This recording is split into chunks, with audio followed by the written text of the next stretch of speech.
Welcome back to News at Noon on ABC 36 News Now. Hey friends, welcome back in. Cast iron cooking. There's something timeless and awesome about it. Perfectly seared steaks, golden cornbread, the list goes on. And if you take care of that cast iron properly, it can last for generations. It really can, but what if you find one that's rusty or forgotten in the back of the cabinet or even at a yard sale? Well, that's where the magic of restoration comes in. So how do you do it though? Well, with us today is UK Extension Services Agent Ashley Weiss. She's got all the tips on this. Thank you so much for stopping by. Thank you for having me. Bringing the tools of the trade here too. Yes. These are impressive. So what makes cooking with cast iron so magical for people? So for me, it's nostalgic. It's grandma cooking. Yeah. It is pieces that's been passed down, but it's a superior product because it is iron, and so if you suffer from low iron or you're anemic, as you cook in cast iron, it's leaching that into your food to kind of increase that for people that are looking to increase. Did not know that. Increase iron in there, and of course it's long lasting. Like you said, it's passed down generations to generations. Yeah. Or you can buy new pieces now, so it's just a great tool for the kitchen. Oh, it sure is. Before we get into finding and restoring, Ashley, what should folks be looking for if they're buying new? So the thing that I would look for is, what are you planning on cooking? Are you wanting to cook indoors? Are you wanting to cook outdoors? This Dutch oven here, you'll see a lot of that in outdoor cooking over campfires. Yeah. This 10-inch skillet is a great place to start just for, like you mentioned, steaks. But if you're, really loving some omelets and pancakes right now, this is great because it has that low lip there to get your spatula under there. Yeah. And what do you recommend about cleaning? When I use mine, I'm always curious, what's the best way to clean a cast iron skillet? So for a long time, we have heard that soap is a sin in cast iron, and through research, we've realized that that's not the case. Okay.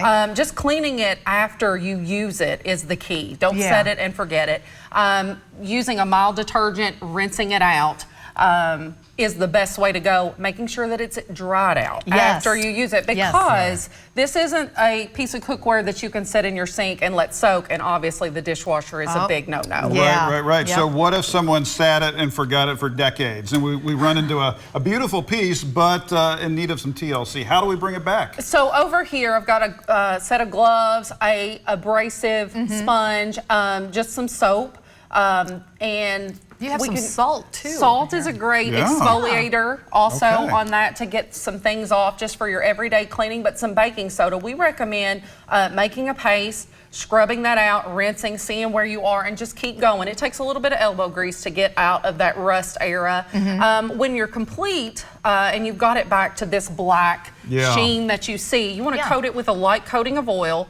Put it in an oven, 450 degrees, upside down, and you're going to cook that on. That's what makes that naturally occurring non-stick surface so great, whereas other coatings that we'll see in cookware can sometimes be considered toxic. That is a great tip. I love that. And then also, what are some dishes that you think, some meals that you think are really, really well deserved? Favorite recipe, maybe? Well, cornbread's going to be number one, just with that crunchy era. But we have a slide, and I don't know if it's going to pop up or not, but our nutrition education program has a great selection of recipes that any of them will work well in cast iron. These calendars are also available in your local extension offices across the state. Awesome. So they have great recipes. We have our Cook Wild calendar here if you're a fisherman or a hunter, and then we have our regular 2025 recipe. But any recipe is going to work in there as long as you've got that non-stick coating going really well in it. Great. And where do people need to go to find out more information? If they have any questions, visit your extension office. If you come across a piece that you want us to look at for pitting and see if it's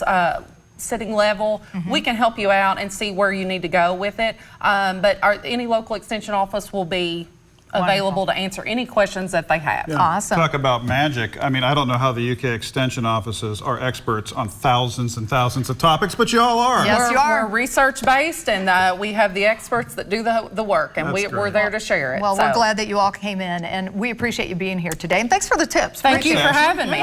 Great information. We're back after this, friends. Stick around. ABC 36 Community Spotlight is brought to you by CHI St. Joseph Health, caring for our community with human kindness.